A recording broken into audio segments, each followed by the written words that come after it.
Coverage moves to Hollywood, where several roads are still underwater. That's where we find Nico Clemens. Nico. Well, Trina, here in Hollywood on Hollywood Boulevard, a good stretch, a good portion of Hollywood Boulevard is still covered in water, but not just the main road here. I want to show you some of these side streets and neighborhood streets. They're still covered in water as well. But come back over here. I want to show you what's really interesting, what we're seeing, not just here in Hollywood and North Miami Beach, but many abandoned cars, several cars left behind here. And this is a problem drivers could see for the next several days. Everywhere you turn, streets across South Florida were underwater Wednesday. But I never see this in my life. The rain kept falling and the water kept rising, causing confusion on the roads in North Miami Beach. So all that water went down significantly throughout the day. However, the damage was already done. There were several drivers stranded and stuck with nowhere to go. I feel so bad, so terrible. Never happens in my life. Gladys Adrianson was heading home from work and got caught up in the floodwaters. Of course, I got stuck with this car. If that car would move, I would have moved too. She says water got inside her car. She waited hours for a tow truck on Northeast 163rd Street near 22nd Avenue. Inside there, I feel a little bit. But now I see that the machine is working, but I'm afraid to drive the car. Right up the street. My car is stopped there because it's a lot of water. Miriam Romero had a similar story. She tried to drive through the water, but her car stopped. She found a dry parking lot and waited hours for a rescue. I tried to go, but no.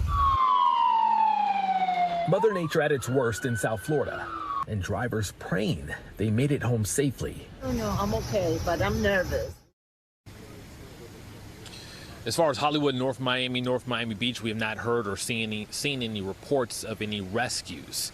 In Hollywood, Nico Clemens, NBC6 News. A stressful night. Nico, thank you for that live report. A similar scene on Dania Beach. Cars trapped in high water along Sterling Road. Drivers forced to abandon their vehicles to get to safety. Kim Wynn continues our live team coverage on Hallandale Beach. And Kim, what are conditions out there right now? Yeah, well, Trina, right now we are on Moffett Street in Hallandale Beach. And I got to tell you, we've been out here since about 3 o'clock this afternoon. And this has been one of the worst streets that we have seen in the city.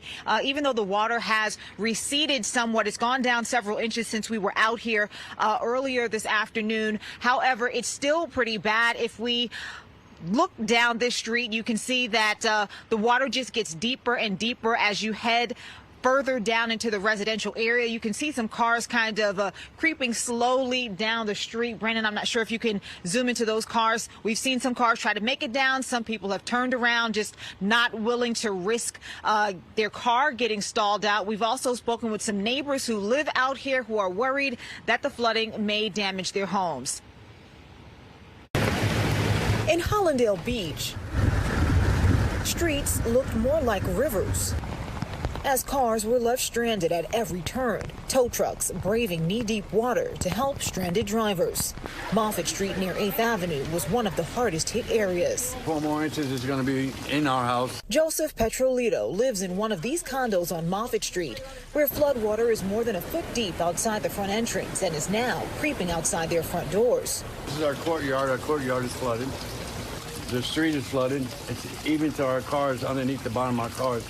So we're pretty much in a problem here. Because now cars are coming down and get stuck, okay, which makes it more of a hazard. Now you see them blowing their horns, they're trying to get through. Where are you going? There's nowhere to go. Joseph Popoli is Petrolito's neighbor. It'll get worse.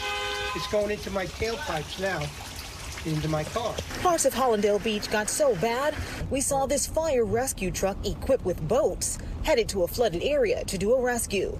We saw lots of drivers like these women who decided to push their car down the road rather than leaving it stranded. Residents praying that their homes don't get damaged. Hope to God we don't. All right. Now, city officials here in Hallandale Beach say that bus services will be suspended indefinitely. They also say that City Hall and some other government buildings will be closed tomorrow. For now, we're reporting live in Hallandale Beach. Kim Wynn, NBC6 News. Kim, thank you for that live report. The swanky streets of Bal Harbour inundated. Some drivers taking it easy as they maneuver through waterlogged roads. Others getting stranded or just pulling over to avoid getting trapped. An aerial view giving perspective on just how widespread the flooding is in some neighborhoods. The water swallowing streets in Edgewater, engulfing cars parked on those streets, including a school bus. The city of Miami is also under a state of emergency. The mayor signed the declaration late tonight, which allows the city to deploy resources faster. Jamie Garola spoke with the mayor in the last hour. He's live in Edgewater. How's it looking out there, Jamie? Have things died down at all? It doesn't look that good behind you from this view.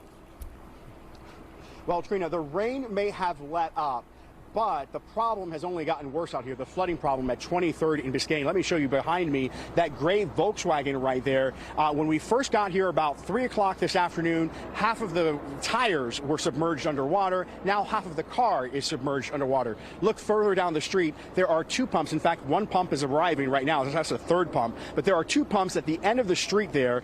We just got done talking to the mayor, who was on this street just a few moments ago assessing the flooding. And he says the problem is one of those pumps aren't working. Wednesday's sweeping and sometimes violent rainfall didn't spare Miami. Mayor Francis Suarez declaring a state of emergency late Wednesday night. We caught up with him as he was assessing problem areas. Well, it gives us the ability to marshal resources quicker. We don't know how long this is going to last. In Edgewater, water is literally putting residents on edge. 23 in Biscayne, infamous for its flooding. There are 2 pumps on the street. The mayor says one of them isn't working.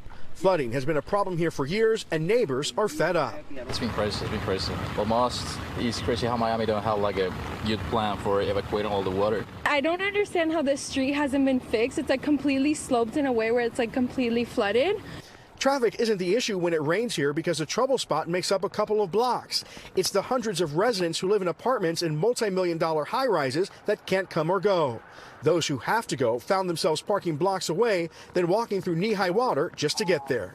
I moved here about a year ago, and this is the worst I've seen it. I've always been able to park at least, so this is the worst I've seen it for sure.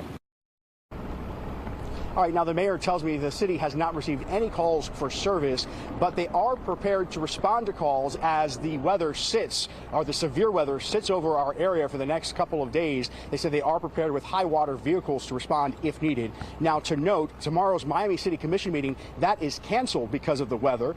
Also, sandbags will be distributed at Douglas Park tomorrow at 10 a.m. There'll be 1,000 sandbags at a limit of 5 per person. Reporting live in Edgewater, Jamie Garola, NBC6 News. Those sandbags will come in handy, Jamie.